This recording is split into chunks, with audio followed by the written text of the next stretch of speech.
are back. Hello. How are you? I'm good. How are you? Pretty good. We don't have camera on, so we have a guest. Miss Susanne, how are you? Oh, I'm good. Good. Welcome back to the podcast. Oh, well, thank you. Very glad to be here. Love having you on. It's always a joy to learn from you. Like, you're probably one of my biggest inspirations, actually. Oh, wow. Really. What an honor. Like, you have no idea. I've always talked about, I'm like, Miss Susanne, you all gotta meet Miss Susanne.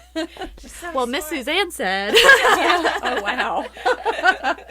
But this podcast is really all about what's going on right now in the world because it's important, and there's some things that needs to be talked about, and there's some things that needs to be clarified, and there's a lot of stuff that I don't know, and I'm sure there's a lot of stuff that everybody else doesn't know.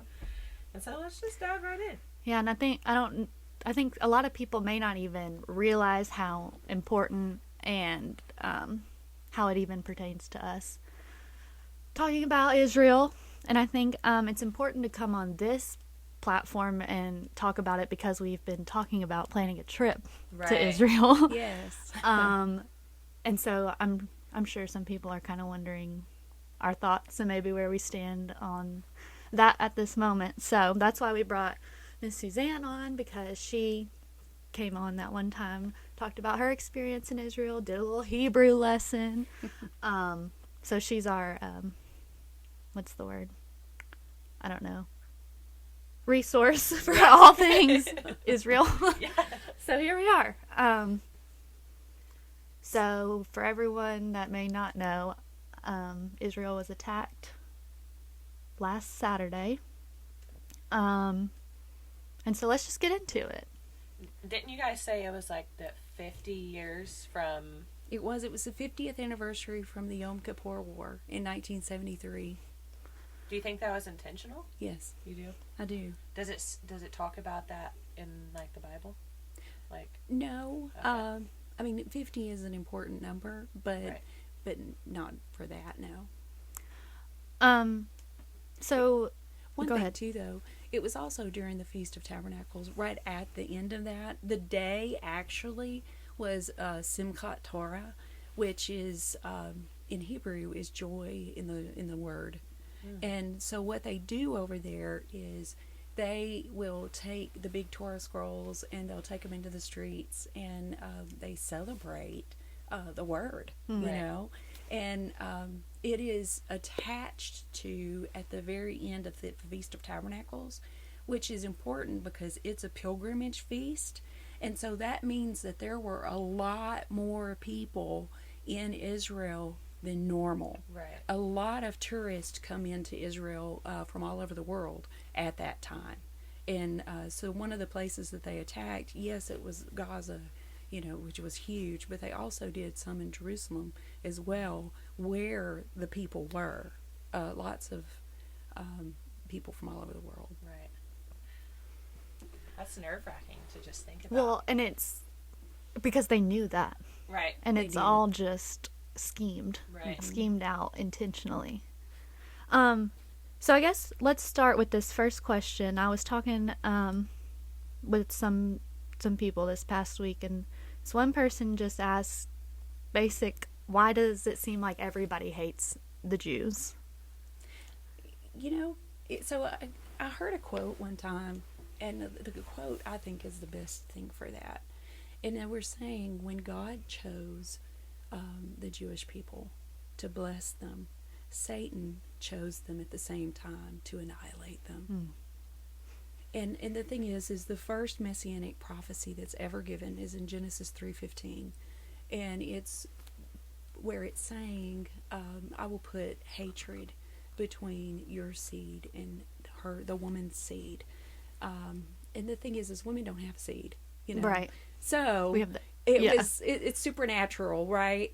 Okay, and then if you look in some translations, seed will even be capitalized because it's talking about Jesus. Okay, Right. he's the supernatural seed. Right. And then her seed would crush the head of the enemy's seed.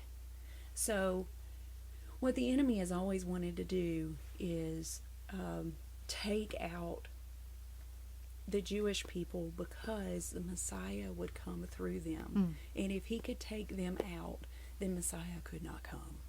Right. And so that's that goes in turn with Israel as well. That's Yes. where he's said to come back to, and so they think if they take that out, either he won't come back or they can call God a liar. Right. Right. So, do you have anything? No, I was just going to ask because I've heard a lot of conversation about this before, and we've talked about it before we started the pod, but I want to ask it just in case anybody else questions it. And do you think that Israel knew or was given some kind of warning beforehand? Because go ahead. Well, from what I understand, they had no warning, none whatsoever, and that has been a big question that Israel, they have been asking, and people have been asking them, why did they not know? Because they have some of the best intelligence in the world, and why did they not know? Right. Something went wrong. Right. Yeah. So can you give us just a little bit of history on Israel to start with, and how, just kind of walk us through how they started and then what all they've kind of been You mean through? modern day, or? I mean, you can take us back to like the 18, or like, you know, that little timeline you did on the whiteboard Yeah. the other night. Can you kind of Yeah. explain that a little Well, bit? okay, so where we started with that was in 70 AD. Up until then, there is a very rich, verified history of Israel in that region, from way, way back. You go walk there, and you're walking, well, I remember I was there, and the guide, she specializes in archaeology, and so she was finding pottery shards from the time of Moses. Wow. And it was trashed there. She was like, do you want it? They're going to throw it away. I'm like, yeah. So I brought it home. But they have a very long history. So in 70 AD, the Roman General Titus, who later became an emperor, he put a siege around the city of Jerusalem. And what some people, they know that in 70 AD it was destroyed, but they may not understand how bad it was. The whole city? Well, yes, because what happened is they had Passover. Passover is a pilgrimage feast, and so every Jewish male is commanded to come to Jerusalem if they live within a certain mile point. So thousands and thousands more people were there than normal. And so they laid siege to the city in April of 70 AD.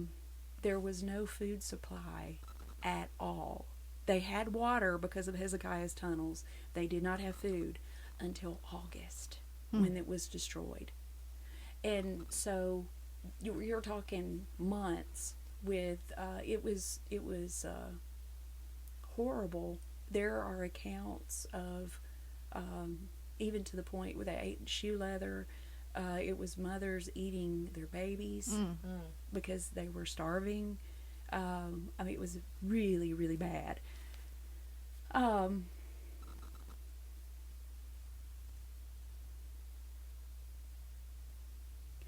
will add this. There was 1 week's time where General Titus had heard from his dad, just let him go. And so he was packing things up.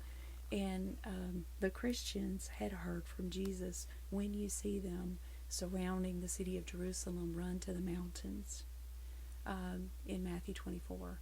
And so they took that to heart, and they saw that they weren't really watching. And so all the Christians in Jerusalem left, ran to the mountains, and not one Christian was killed in that. The others did not listen to that, and so it continued. It was in 70 AD that the temple was destroyed, the city was destroyed by the Romans, and so at that point the Jewish people dispersed, and they call that the diaspora. So they went all over the world, and Israel ceased really to be a nation. And so for a long time there wasn't really anybody there very much. Around 600 or so AD is when Islam became a religion, you know. And they, at the Alaska Mosque, which is on the Temple Mount, was built, I think it is somewhere in the 600s AD. There were Islamic people. Suleiman is one of them. One of the things we were talking about, you know, them trying to keep Jesus from coming back, or trying to do that. He took the Eastern Gate and concreted it up and put an Islamic cemetery in front of it, because a Jewish person couldn't go through a cemetery and be considered clean. Mm-hmm. And so he couldn't go in the Eastern Gate and be declared king. Right. Because concrete will keep Jesus out. I know. Well, but at the same time, Right. Do you know, the funny thing is the the Eastern Gate that you see visible is not even the real Eastern Gate. Mm-hmm. It's actually about 15 feet under the ground, directly underneath. Mm-hmm. But again, that's not going to stop Jesus. Right. And at the same time, you know, it talks about that the Mount of Olives across from it will split. There's a natural fault line that is right there, already set up, ready to go. Wow. Yeah. That's awesome. And then Oh, okay. I'm sorry. I got off of what I was talking about. I was going to bring you back. Yeah, thank you. So they dispersed, and so it was around the 1800s, early 1800s, that they started coming back into the land. One of the people who came in and saw it, we know Mark Twain, you know, also Samuel Clemens, you know. We know him. He's the one that wrote Tom Sawyer and Huckleberry Finn, you know. Because he was a writer, he went over and visited, but he wrote down his account of what he saw there. And he saw it being desolate. He said that he went large distances and didn't see anyone. He said it was a malaria-infested swampland, you know. And so the Jews started coming back into the land around 1850. That's when the Zionist movement began. And the Zionists, they believe they should go back into their homeland. Scripture actually says that in several places. A great example of that, you can find it in Ezekiel 34 and Ezekiel 36. It talks about them coming back. In one of the places, too, it says that they will come back from the far north. And if you look at a map of Israel, far north of Israel is Russia.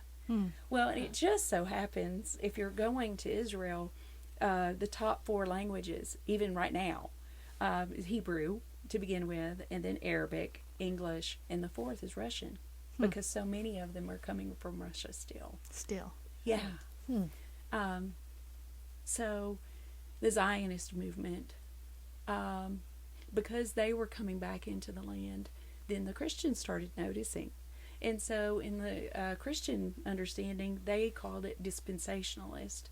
And so they were believing that they needed to be people to help the Jews have a homeland again, so that Scripture could be fulfilled. And a major player in that, his name was Arthur Balfour, and he made the Balfour Declaration, which was instrumental in modern Israel becoming a nation again. At one time, he was Prime Minister of England, but he went before Parliament when they had won Israel from the Ottoman Empire. The Ottoman Empire fell at the end of World War One. He went to Parliament and said, "We need to help them become a nation again."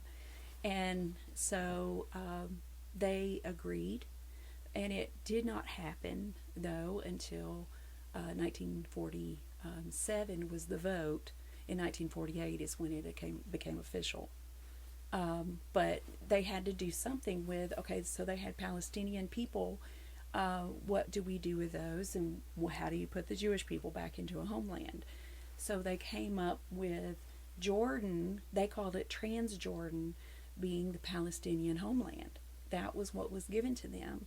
And then Israel was given to the Jewish people. to be a Jewish nation. And that's how they reckoned that. Well, by the time they were trying to make everybody happy, they had blown holes all over Israel. And there was some places it was only 17 miles wide. Very hard to defend that. Mm-hmm. Right. Yeah. And so they became official May 15th, I believe, of 1948. And the next day, there was a war, the War of Independence. All of their neighboring nations came against them to destroy them from the beginning. And it was a miracle from God that they survived. They didn't have enough guns for everybody to have them. I think they had 2 tanks, and they had 2 planes, and the 2 planes got shot down the first day. You can look on YouTube and you find all kinds of miracles that happened, Right. of what God did. But then they did not have Jerusalem. Jerusalem was not theirs. That didn't happen until the 6-Day War in 1967. So that was very much celebrated. And great pictures. You can look up those pictures.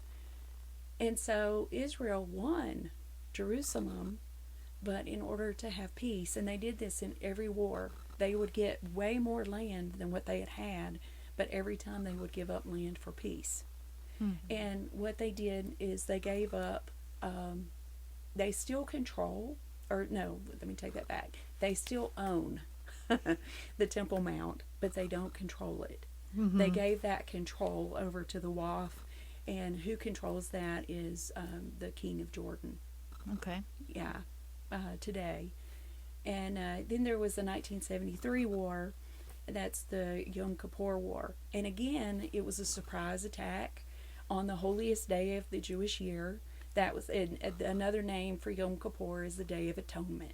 That was the only day, where the priest could go into the Holy of Holies, and cover the sins of the people. Right. So they fast on that day, all day long until the sun goes down, because theirs is from sundown to sundown. And so anyway, it was a complete surprise attack like this. And then here we are 50 years later from the 1973 Yom Kippur War with this war. So very intentional. Right. Yeah. Okay, so here we are. Yeah. So, today we're recording on Monday. What is the date? October 16th. So, just tell us a little bit about what's going on right now that you know of. Oh, well. So you have, it started with Hamas. Hamas is a terrorist group. They are, let me start with the Gaza Strip. Okay, so the Gaza Strip was given to the Palestinians in 2005. And how that happened was the United States was one that pressured them to give up land. And that's usually what happens to Israel is they get pressured to give up land for peace. And that's exactly what was going on. I believe it was for the 2-state solution. Mm-hmm. Yeah. And so in 2005, when we pressured them, one of the things, and you can look at this up, every time that we do some kind of big pressuring to do with them, within 24 hours, we have some of our biggest natural disasters ever.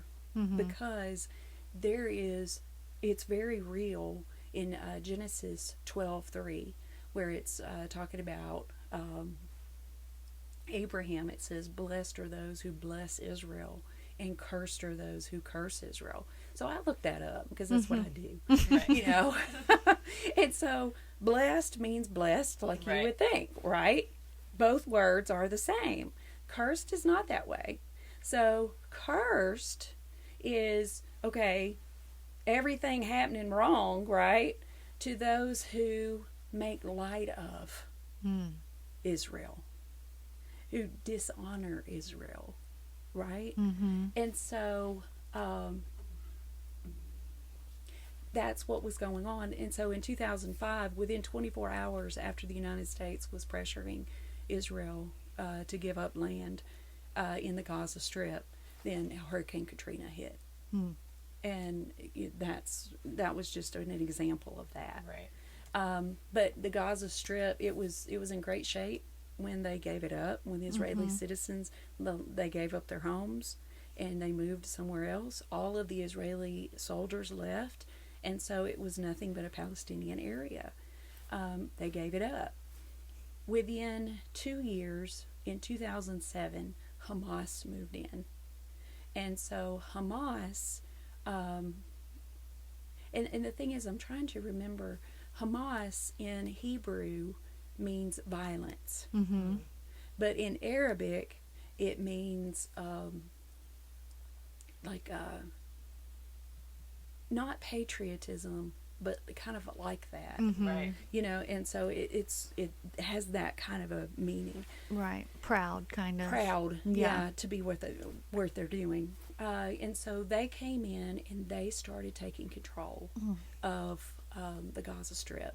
And so the Palestinian people, I feel for them that live in the Gaza Strip, because they have been living under the control of Hamas since 2007.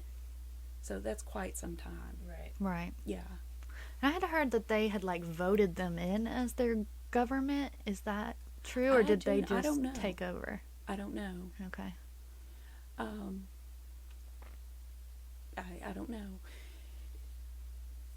So, what was the original question? I'm sorry. I got off. Well, we were just talking about what's going, like What's going on there? Yeah, Yes, what I'm sorry. started there. Yeah. So they attacked as of 6:30 Saturday morning. That was October the 7th. Mm-hmm.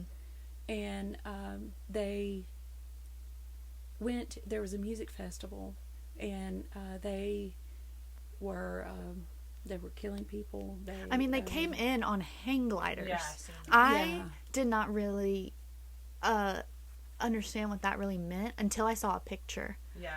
And I was like, oh, that is frightening. Yeah.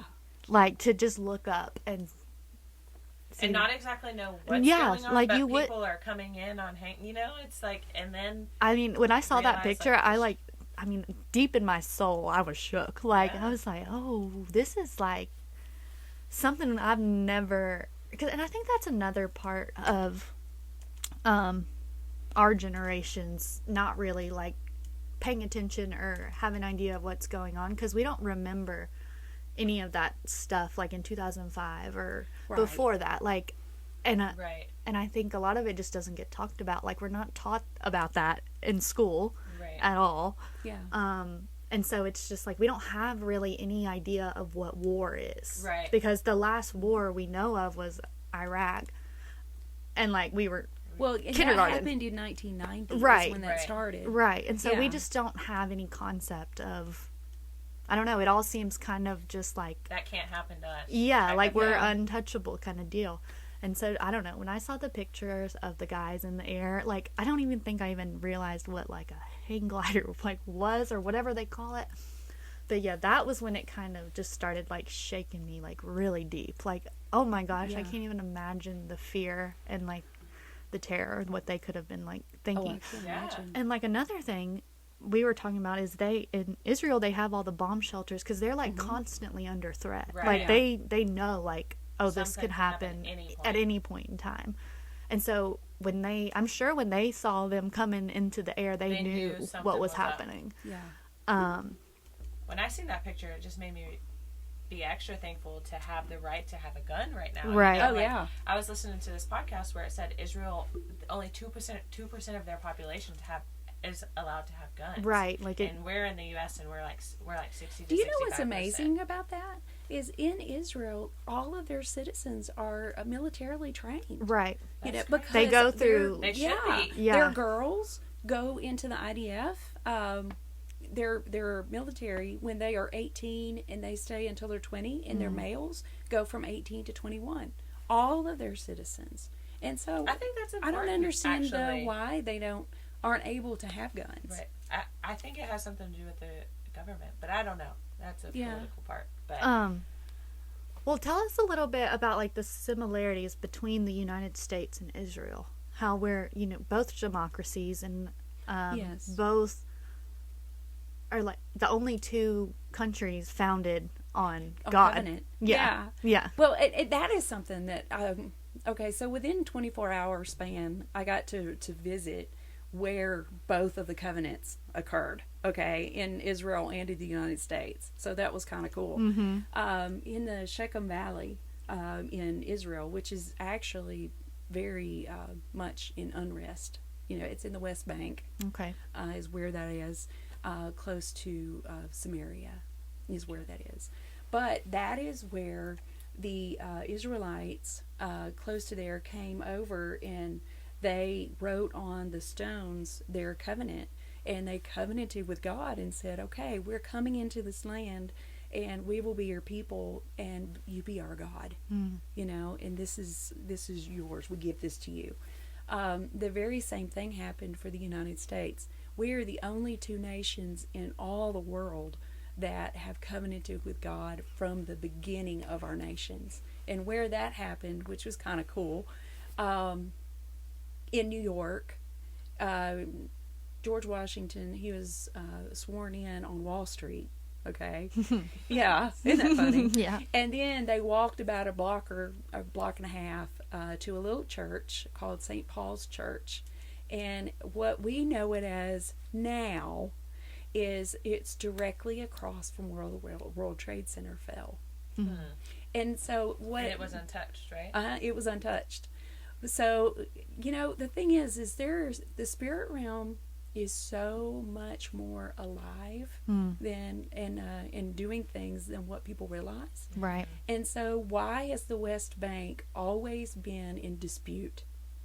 It's because it's the covenant land. Right. And and so the thing is God's never going to give it up. Right. But the enemy wants it because Right. it's covenant land. Right. Same thing in New York. So you've got this church, and so the enemy goes as far as he can next to where this church is because it's covenant land, and the World Trade Center comes down, these huge towers, and it does not even break a window of the church. That's insane. Yeah. So is that why you were saying, was it other countries they call Israel Little Satan and us Gray Satan? Is that why? Because we are so covenant and they're like not, so they're kind of like reversing. Does that make sense? Yeah, I can see that. And the country that does that mainly is Iran. So what they do, the country that we just gave $6 billion to. Yeah. Mm-hmm. Yeah. Yeah, We'll get there. I know that doesn't make any sense, does it? And so they don't like us. That's an understatement. Right. In fact, they're the ones that talk about how they want to see Israel wiped off the map. Right. They would love that for America as well. Mm-hmm. They don't talk about that so much in the media, but every time that they burn an Israeli flag, they burn an American flag too. Right. And where Israel is the little Satan, we're the great Satan. So. Yeah. So with all that, Yeah. and Israel being our only ally in the Midwest, Oh, in the Middle East. Mid-East, yeah. Yeah. So there's one reason to just pay attention to what's going on in Israel. Right. But let's get into the scriptures Okay. about what could possibly be unfolding Right. underneath our noses. So one of the things that I heard of just recently, they were talking about, and this came out Monday, actually, of this past week. So that would have been October 9th. Okay. And so Israel... A week from today. Or Yes. Yeah. Yes. And so Israel had threatened if Hezbollah comes into the fight, then they would destroy Damascus. Well, the thing about Damascus is that is where most of the terrorist leaders of the Middle East headquarter. You know, they may have their people in other places, but all of the leaders are in Damascus. Another thing about Damascus is it's the capital of Syria, but it's also the oldest city in the world that has been continuously inhabited. It's 5,000 years old. It has about 2 million people in it. If you look in Isaiah 17, verses 1 and 2, then this has not been fulfilled yet. And so it says, the pronouncement concerning Damascus, behold, Damascus is about to be removed from being a city and will become a fallen ruin. The cities of Aurora are abandoned. They will be for herds to lie down in, and there will be no one to frighten them. So it's saying this is taken out so much of not being a city that nothing will ever inhabit it again but animals. Same thing happened with Chernobyl when the nuclear power plant, had just disaster meltdown. If you go to Chernobyl today, people cannot live there because of the fallout still. And so animals, it's a sanctuary for animals because they have a much shorter lifespan. But yeah, it's exactly what that is talking about. But there's one other place that's very interesting, and that is Psalm 83. And Psalm 83 has also not yet been fulfilled. And so this one is interesting because it gives you a rundown of the peoples, and it's in the form of a prayer. And who is writing this is Asaph. Well, we know that Asaph was actually, he was a seer. He was a prophet. And so he is seeing things in the future and writing about it. And so here's what's going on. It says, God, do not remain quiet. Do not be silent. And God, do not be still. For behold, your enemies make an uproar, and those who hate you have exalted themselves.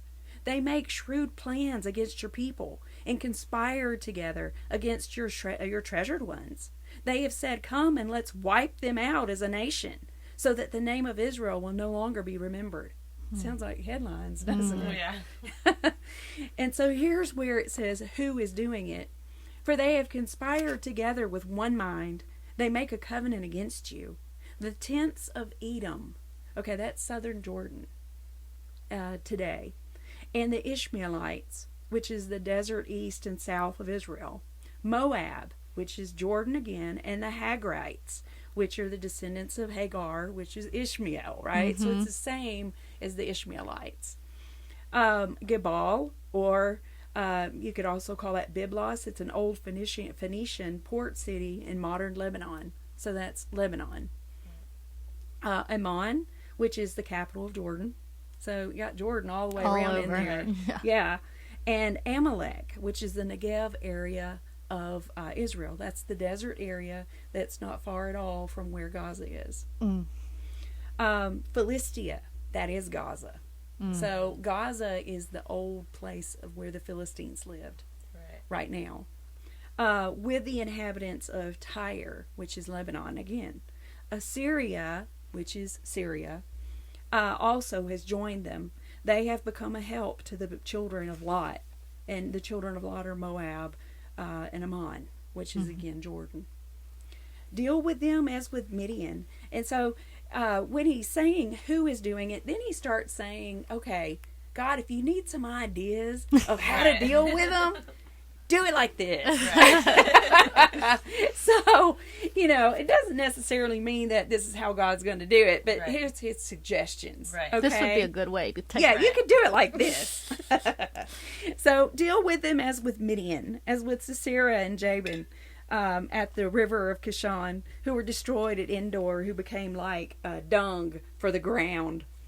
Make their nobles like Oreb and Zeb, and all their leaders like Zebah and Zalmunna, who said, let's possess for ourselves the pastures of God. My God, make them like the whirling dust, like chaff before the wind, like fire that burns the forest, and like a flame that sets the mountain on fire.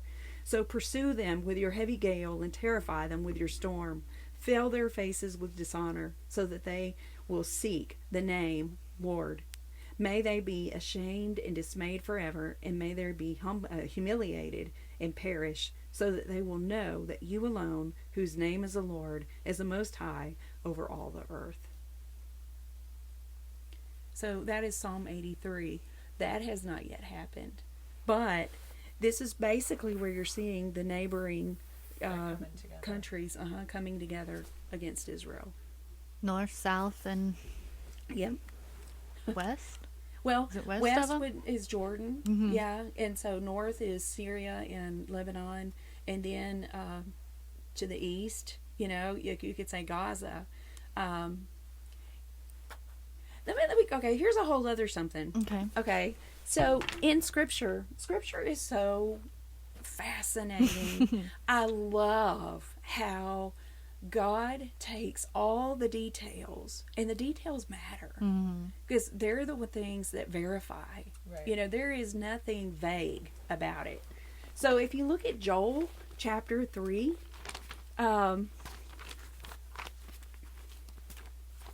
in Joel, find Joel real quick. There it is. It tells you what land Israel's going to give up in the end. Because isn't that amazing? And so, and it's talking about at the end, but he's saying, what he is. He's judging the nations, and it's because they've divided up his land. But in verse 4, he says, "Indeed, what have you to do with me, O Tyre and Sidon?" So that's Lebanon today, and all the coast of Philistia. That's the Gaza Strip. Mm-hmm. And will you retaliate against me? But if you're looking at it, those are the only places that are going to be given up. They haven't been given up yet? No, they have been given up. Okay. But nothing else will be. Oh, so they're not going to lose land No. at this time? No. Huh. Or at least not any more than what they already have. Oh, okay. Well, that's interesting. Yeah. Because you've said that in every war they have gained land and then given up land to keep the peace. And that's their whole thing, Israel, is they fight for peace. They always do. But that is not the case on the other side because they just want to wipe them out. Right. Exactly. And that's my whole view on this is like, okay, yeah, we can take a side, but really your sides are life and death. Right. Yeah. Like one side is fighting for life for all the people involved, and the other side is wanting to just take out one group of people. Right. Well, see, and one of the things is Israel, they are like the United States in this. This is another similarity between the two. So what will America do before we bomb a civilian area? Let them know. Well, we let them know. We will drop leaflets and we'll say, hey, we're going to do this, evacuate so you don't get killed. Right. Well, Israel does the same thing. They've been giving messages and dropping things to the Palestinians because they don't have a beef with the civilians. Right. They have been through enough. Right. And so what the Hamas people have been telling them though is, oh, that's just propaganda. Yeah. Don't leave. And they have been blocking them so they can't leave. But some of the things that they want to happen is they want the world to see Israel bomb civilians and there be casualties. And then So the world, it villainizes Israel. And that's not what should be happening. Yeah, I saw like something this weekend. I also want to talk about Egypt and why they're not opening their borders. There's like a whole lot of going on with them. I don't know if you know anything about that. Okay. Well, but so there's like one way out of Gaza into Egypt and the other way is into Israel. And this weekend they were saying like Israel dropped a bomb on that roadway or whatever to keep people from getting out, but it came out today or something that was actually Hamas did that. Yeah. Because they want their people to to use them as their shields, and they are people. A lot of times they will put their people that are their military under schools because they don't have the regard for life. that that we do, and Right. so they use them as shields. Because they don't care No, for life. Right. Because they're not, their focus is taking Israel out no matter who's in the way. Right. Do you have any questions yet? Now, but while we're on Hamas, I just wanted to go into like the fact that how many thousands of people have came over here, middle-aged men, over the that's a borders, question. and they are in our major cities, like apparently planning terrorist attacks between now and the election, and like so it's not just like so for people thinking, oh, it's over in Israel, that's them, like. It's not just them. Like Right. they're planning stuff over here too. well, you there's know? a general, an American general, and he was saying to watch the major cities for the next 14 months because Hamas groups are here too. And here's another thing that I heard, and I was like, oh, that's interesting. Because they were saying, because we basically had open borders Yeah. for a while. They were just thousands on a train. Yeah. just Still hooting and do. hollering. Well, but here's what they were saying. Okay, if they're refugees, then the men are bringing their families. Right. If they're coming to be terrorists, they leave their families home. And these have been people who are coming in without families. Yep. Just men. Yeah. So it tells you a lot. Yep. Okay. Oh, Go ahead. we were talking about God moving. Okay, this was just interesting. So the afternoon, when the first attack happened, October 7th, right? Then Afghanistan, their terrorist group is the Taliban. Right. Right. We know them. Yes. So you know what? The Taliban made a pronouncement that they would come over and help finish off Jerusalem and Israel with Hamas. Within the hour of them making that announcement, they had their first earthquake. Oh, I remember And so hearing that. there has been 3 earthquakes now, all of them with a Richter scale of 6.3. Yeah. Wow. Yeah, and so that shut them down so that they could not come and do what they were threatening to do. Right. Because they cursed Israel. Yes, they were cursing Israel. But that's not one of those countries that's on that list, though. No, they're not on the list. Right. And so They're not a factor. Wow. So interesting. Okay, so Hamas and Hezbollah. What's the difference, and what does it mean that Hezbollah is involved? Hezbollah, and I did some research on that, and it's interesting. What it means is the party of God. And it was established and is supported by Iran. So where they are based out of is in the Bekaa Valley of Lebanon, which is right next to Damascus. And so they are at the northern part of Israel. So Hamas is from the Gaza Strip, which is the southern part, south to middle. And then Hezbollah is from the northern part. And so a lot of times they will work in tandem to have Israel fighting 2 fronts rather than just one. Gotcha. Yeah. Has there been any? Has Hezbollah made any kind of? They that he's made some missiles have been going through. This was another interesting thing, even with the Gaza thing. So the Ayatollah of Iran, who is their religious leader, he gave the go-ahead to Hamas on the Monday before the Saturday they attacked. So basically they are the ones, the ringleaders, who are telling them to do it and giving permission for them to attack Israel. And that has been something that's been coming out recently. But it's just so crazy to me. Like, there's obviously some things that we're not going to know because it's our government and it's just a big crazy. Oh, yeah. But like, we just gave you $6 billion. Like, what the heck? I don't. Well, and then to just all their weapons are just like free access to the Hamas. Like, it just. So Thursday I watched a press conference or whatever they call it from the White House, and our Secretary of State, what was his name? Anthony Blinken. They asked him about that, and he was saying how they have not touched that money. We're able to block it, but he didn't answer any questions. Right. He just said like, we know that they haven't touched the money yet, and that it's in the bank, and we have the power to freeze it at any time. And they were like, well, are you going to? And he just kept diverting. Mm-hmm.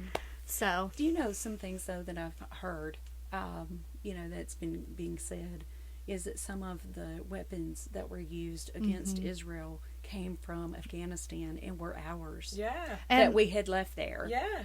And didn't they get a lot from Ukraine too? Some came from Ukraine, but also were our weapons being used against Israel. Yeah. Yeah, and I think we were talking about how Israel gives lots of money and resources to Gaza, and people. But instead of Hamas using it to better their country or territory or whatever you want to call it, they use it to build missiles. Yeah. And Iran does the same thing. Yeah. Because they have been very much wanting to have a nuclear program. They've been working on that, and then they were saying, oh, we're using it for peace. Right. Well, but at the same time... While your people are starving in the streets. Yeah. But I mean, so are ours. Well, there you go. Yeah. True. But one of the things with Iran that's also playing a role in all of this is Iran is known as... their Muslims are Shiites. And there is a difference between Shiites and Sunni. And so the main thing with Shiites is they, sometimes they're called 12ers because they're looking for the 12th prince, right? They're looking for the Mahdi, the Muslim Messiah. And when the Muslim Messiah comes, then he will unite all of the Muslims, right? Mm-hmm. They are all about doing everything they can to bring the Mahdi. And so they have to either promote chaos or let there be chaos, but chaos is what brings the Mahdi. And one of the things that we have not much of a concept with all of that, because it's exactly the opposite from what our Bible says. Where we have an Antichrist, they have a Muslim Messiah, but their Muslim Messiah is our Antichrist.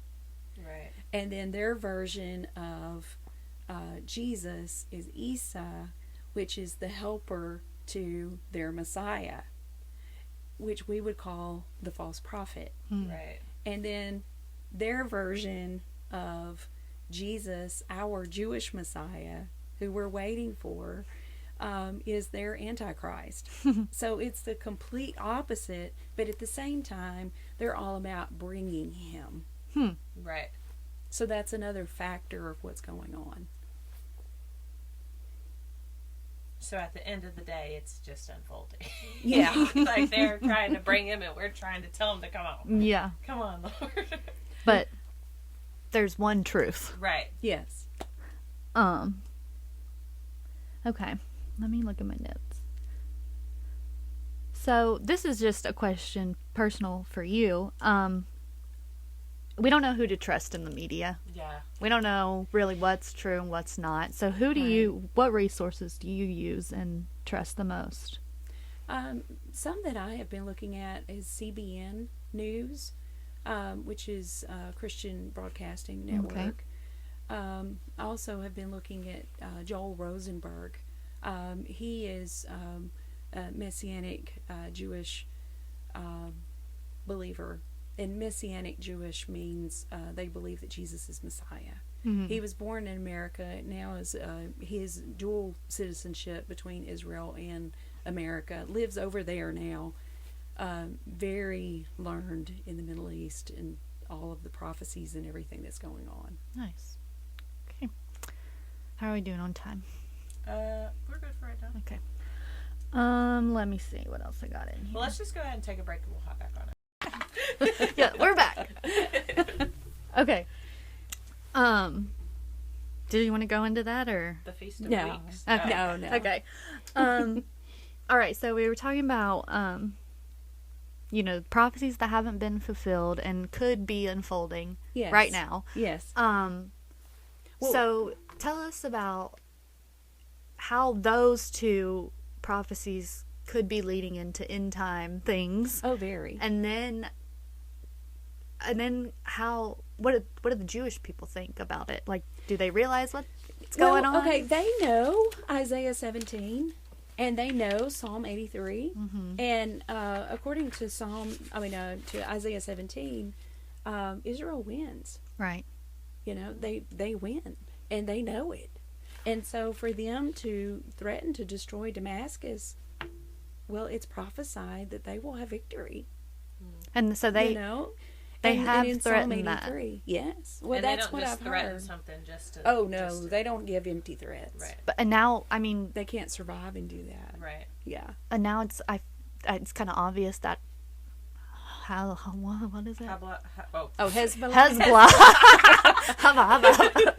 Hezbollah is involved. Right. Yes. And is he the one that they told do not get involved? Or Yes. Okay. Oh, and Hezbollah is not a person. It's a terrorist organization like Hamas. Gotcha. Okay, so Yeah. so where are we at? Okay, Right. let me give you. Okay, so we were talking about they know with Psalm 83 and Isaiah 17 that it prophesies that they will have victory. Well, there is another war that we've not talked about, and a lot of people are talking about this one because of Iran being such a player in it. So, what this is, sometimes it's called the Gog and Magog War, and at other times it's called the Ezekiel War. One of the things that's very interesting about the book of Ezekiel is it is sequential. It is telling you in order the things that will be happening in times. And it starts really in around chapters 34, 35 through the rest of the book of Ezekiel. So Okay. it's giving you a timeline. But if you're looking at, starting in Ezekiel 37, you have the Valley of Dry Bones, right? So it's giving you Israel, modern Israel, coming back, because it's this dry bones that are so dry because they've been there for so long, right? It's been dead for a long time. And so God tells Ezekiel, prophesy to the bones. Well, that was Israel in dispersion. Okay. And so they start coming together, and the sinews start being connected to the bones. Well, that's pre-1948, the gathering of the Jews into the land of Israel. And then the sinew of the flesh comes on the bones, where Israel becomes a nation, which is what we have present day. They are a nation. And then the skin covers the body. And then finally, you have the Spirit of God coming, because God tells him, prophesy to the breath, for the breath to come. Well, if you know, in the Old Testament Hebrew and even in the New Testament Greek, both of them, the same word is used for breath, spirit, and wind.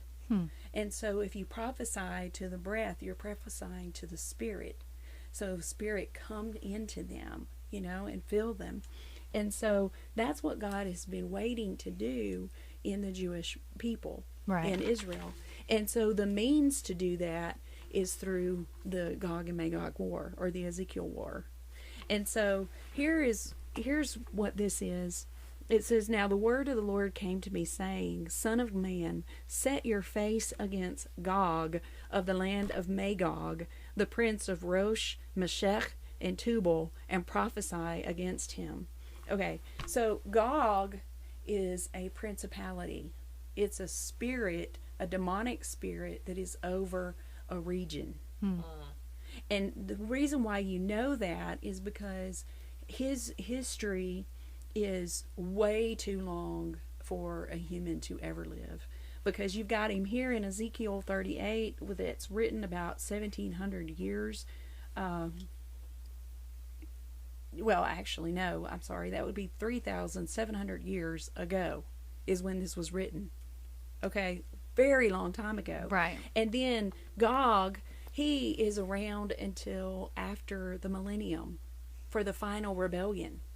Okay, so we're talking at least another 1,000 years after now. Right. And he's still around. Yeah. And Magog, according to a lot of different maps, ancient maps, then you will find Magog is modern Russia.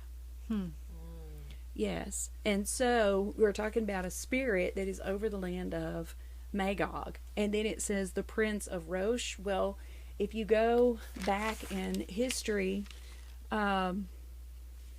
there's a man, he's the father of modern Hebrew lexicography.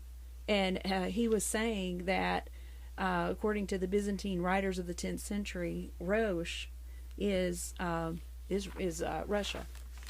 You know, and then Meshech is Moscow, and Tubal is the Tobolsk River area in Russia. So all of this is Russia. So the underlier, and who is the ones that supply all the weaponry of the Middle East with all of the terrorists and the Middle Eastern countries? It's Russia. Russia is the one that always, in every war that has been fought against modern day Israel, the weapons have come from Russia. You know, primarily where they've come from.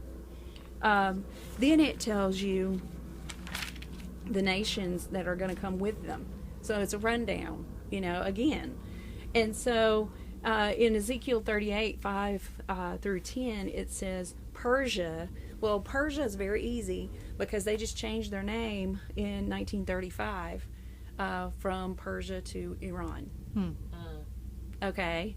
Yeah. And then there's Ethiopia and Libya are with them, all of them with shield and helmet. Gomer, that's the one that's more disputed. Some will say Germany, others will say Turkey. You know, so that one's kind of harder to know. In all its troops, the house of Togarmah, which is Turkey and Armenia today. From the far north, in all its troops, many people are with you. Prepare yourself and be ready, you and all your companies that are gathered about you, and be a guard for them. And so they will come upon Israel like a storm, is what it says in verse 9, covering the land like a cloud, you and all your troops and many peoples with you. And so there's a lot here, but the main thing to get from this is it's just as important what is happening is why it's happening. And so the reason why this war occurs is so God can show the people that he is still their God, the Jewish people. He's still their God. He is fighting for them, and he is pouring out his spirit on them, and it will not be removed ever again. So, because God only has one people group at a time, that's his focus. In the Old Testament, it was the Jewish people, hands down. And the New Testament, then it becomes the church. Now, it doesn't mean that others can't come to him. You know, it just means he is primarily focused on one group at a time.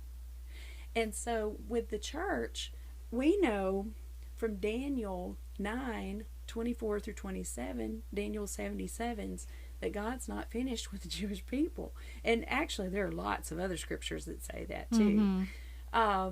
So God has to switch his focus from the church back to the Jewish people. So he's not going to leave us, you know, or forsake us, because he promises that he doesn't do that. So we have to be taken out, so his focus can go back to the Jewish people.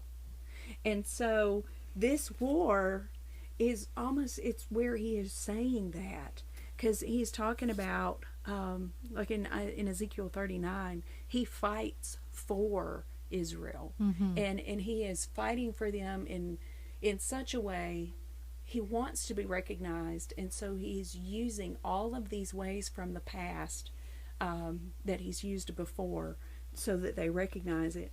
But he keeps saying, so that they shall know that I am the Lord their God. And he talks about, I will pour out my spirit on them and will not remove it anymore. So that war is extremely important because it's a transition point from one group to another group. Does that make sense? Right. And what we're seeing are the players are coming into focus. Does that mean it has to happen right now? No. But we are seeing them coming Right. together. The alliances are forming. Right. Right. Yeah. And so, I don't know. I feel like just like unless you study this or unless you have somebody like you in our lives or whatever, like you read that and you don't realize like it, you're blinded pretty much, you just don't realize what it really, like putting it into the world perspective, like, oh crap, this is Russia, and this is happening. Well, when she was like, oh, there's some Old Testament prophecies that haven't been fulfilled, I said, what? Right. What? Like, Yeah. I thought we were done with that, No. And so, There's actually quite a few. okay. Well, we need to know the rest of them. But I was telling you, I was like, if we hadn't, been just studying Israel, been talking about going to Israel, this probably wouldn't have set my radar off, kind of like everyone else, kind of just blinded and oblivious. But just because we had been talking about all the feasts and the appointment dates and just, Israel's constantly under attack and all of their neighbors hate them. And I don't think if I had just been studying and been aware, like I wouldn't have known like how like serious and important that what's going on right now is what it is. Same. Yes. So that's, I think, what we're here to do is just kind of wake people up and be like, hey. Well, and so what is our job in this? One of our things is to support Israel all that we can. And that might be by, we listen to Holy Spirit of whatever that is that we should be doing. If giving financially, we can intercede for them. Yes. Where would one give financially? Like it. For one, I have trust issues, so I don't know. I just randomly send in money to somebody. How do I know? So like, where could somebody give that support if they wanted to? Well, that's a very good question. I really like Joel Rosenberg, so I would probably look at him. Okay. So I don't know otherwise. Okay. To be honest, let's bring this up right here since we're talking about supporting Israel and what it means to support Israel, because I had some backlash on my Facebook last week, and this is all kind of crazy because I've been off social media for a while, a few weeks before all this happened, and the way I even knew what was going on in Israel last week was a podcast.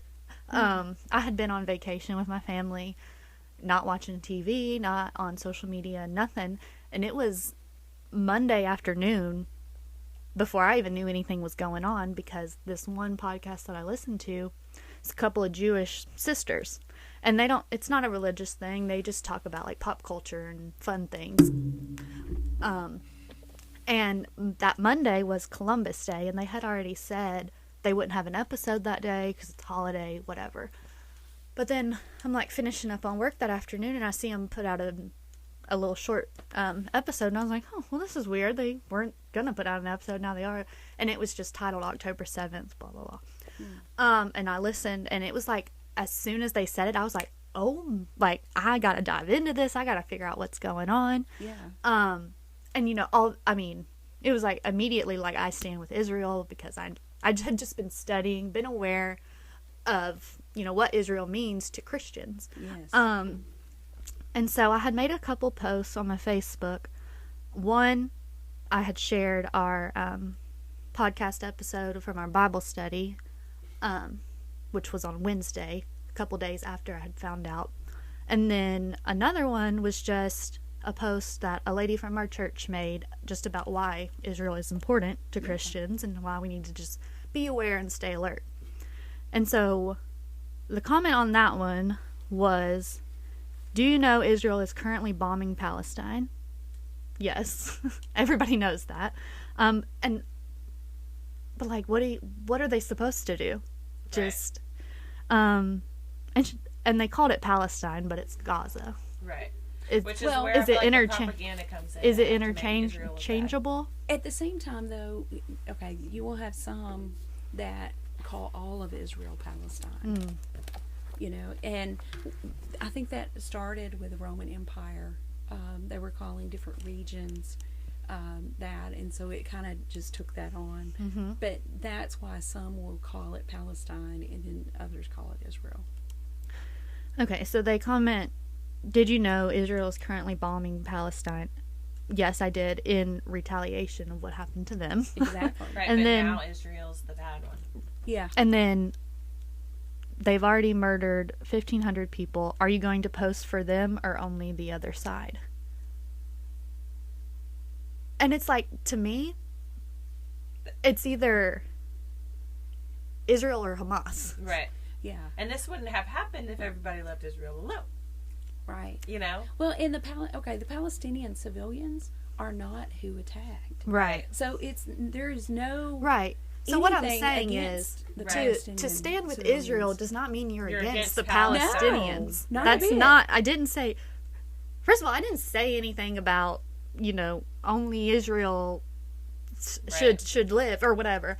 All I said was be aware. Right. Pay attention to what is going on in Israel. Yes. And then the comment on the other post is, you're failing to view anything from the other side and clearly haven't researched the history. So, in my mind, the Palestinian people are also against Israel. Yeah. When in turn they should be against the terrorists. Right. But aren't they brainwashed by the Well, Hamas? It depends. Okay. In Islam, one of the things that I noticed while I was there, and it's this way with Christianity too, and with in Jewishness too, you have some who are moderates, who are sitting on the fence, and they're not really practicing anything. They just say that's what they are, And then you have some that actually believe what their book says, right. Be that the Bible or the Quran, or yeah. So, I just wanted to address these comments here because I'm not going to engage in any kind of social media comment war or whatever. Right. I stand with Israel because I stand with God's word. Right. And that's what the word of God says. But it also, in the word, it's not God's will for anybody to perish. That's Right. right. So, that's also what I stand by. Amen. So there's my statement. Yeah. You can stand with Israel and not be against the Palestinians. Right. Like, Exactly.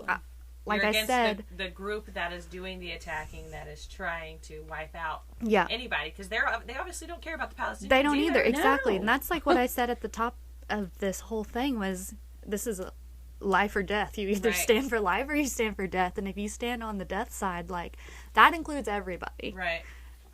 Same as if you stand with Israel, you stand with truth and with life. Right. That includes the Palestinians, the Christians, the Jewish people, Right. the Muslims, or I don't even know all the Islams.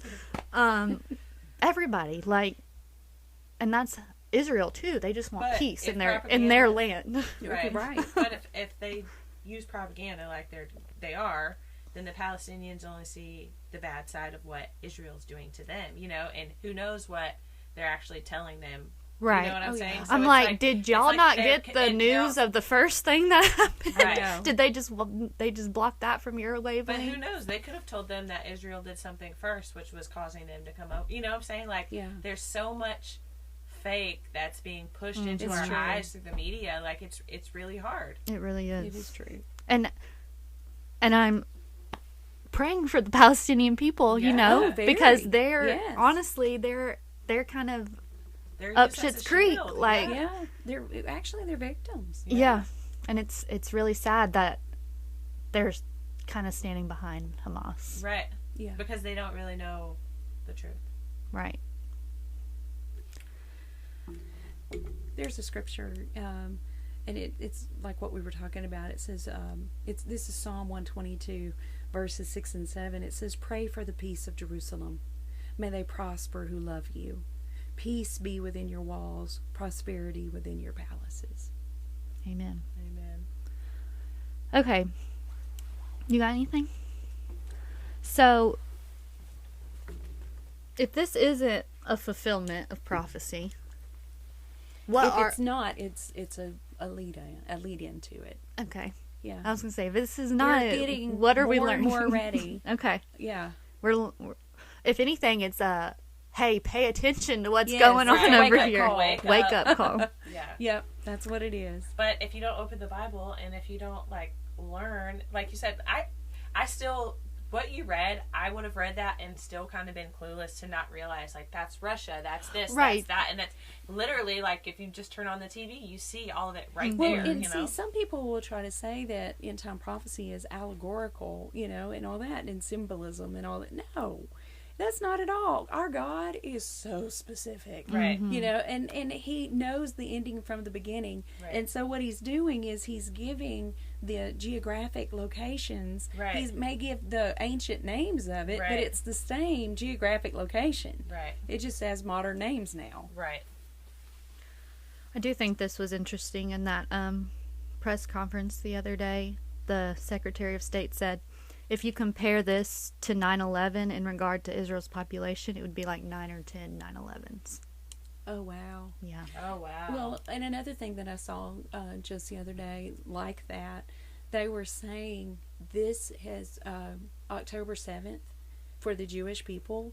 That was the largest slaughter of them since the Holocaust. And some of them, and who put that out was the Holocaust Museum in Washington, D.C. I've been there. That's a great museum to go to. Really? Yeah, it was very, I mean, I've not been to that one. I've eerie, been to Yad very, Vashem in very Jerusalem. eerie in there. Just Yeah. the way, I don't know, you walk through it. But it's a great, anyone should go visit there. What was I about to say? I don't remember. Oh, if you were to just put it in perspective with, like, in America, it would have been like 44,000 Americans. Wow. And see, would we not declare war for that? Mm. And we would be We justified in doing so. Right. We should. Yeah. Yeah, you would.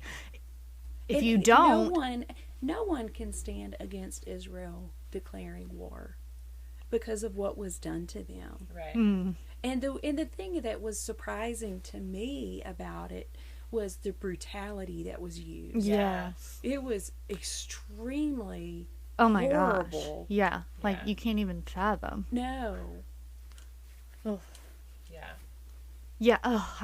Yeah. I've seen some videos and it's like there was this one video that was talking about the raping of the women and how just brutal. I mean, When they Using- actually were killing them like- that way. Yeah, they were seeing it as a weapon. Yeah. they would like gangbang first of all, and then use other objects and just It's- really that. Well, And then the hang gliders. I mean, well, no, I've what never got me felt more like- was the babies. Yeah.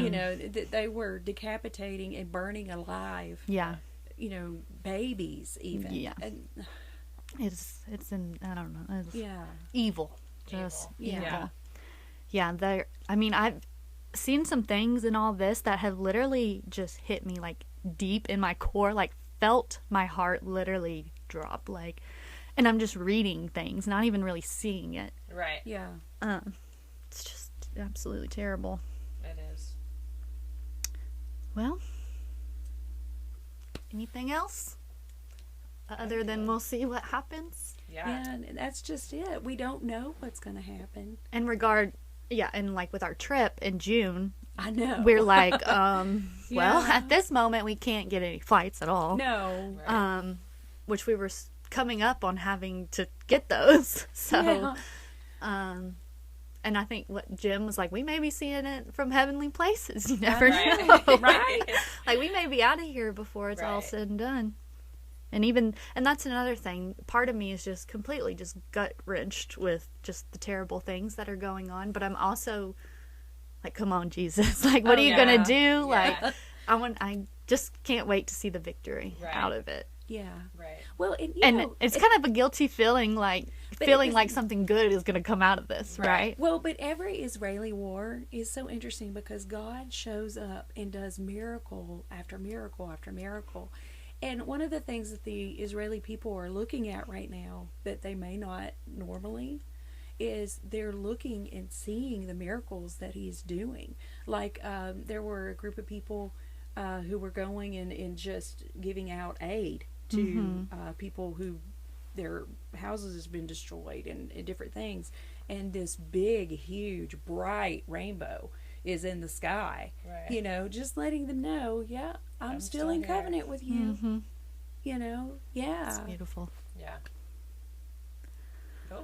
Well, come on, Jesus. Yeah. Literally.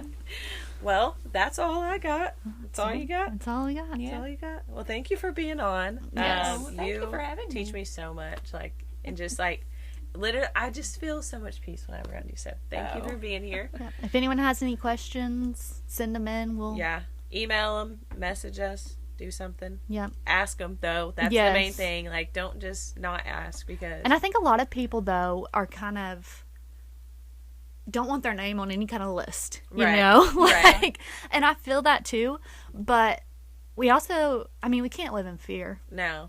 I mean, if you know where you're going, like, what is there to fear? Right. I mean, with everything that's going on in the media, it's very easy to fear. But like you said, if you know where you're going and you know how it's supposed to happen and you just, do what you need to do. If you need to turn your phones off and get off of it, you know what I'm saying? Do that. But my name is everywhere at this point because I'm like, God, Israel, boom, boom, boom. Put me on a list. I don't care. Yeah. I know the list that I'm on. Right. I know what one list I'm on, and that's the good one. Yeah. So. But this is actually going to be the last podcast for the season. We just have a lot going on. I'm actually proud that we made it this far this year. Did. I'm excited. Your marathon's coming up, which we've been talking about. Yeah, I have like a week and a half. Woo! Yeah, she's a little more excited than I am. I think it's awesome. It is. It's going to be great. It's going to be great. Yeah. But then holidays and all that. Yeah, so it's a lot. It's all coming quick. Yeah, I know. Before we know it, we're going to be starting season 3. So. Yeah. There's going to be a lot to talk about in between then and now. Yeah, too. sometimes you got to live a little life and then come back. Grow a little bit. Change a little bit. Do a little bit of stuff. Agreed. For sure. Well, we'll see you next time. Love you. Bye.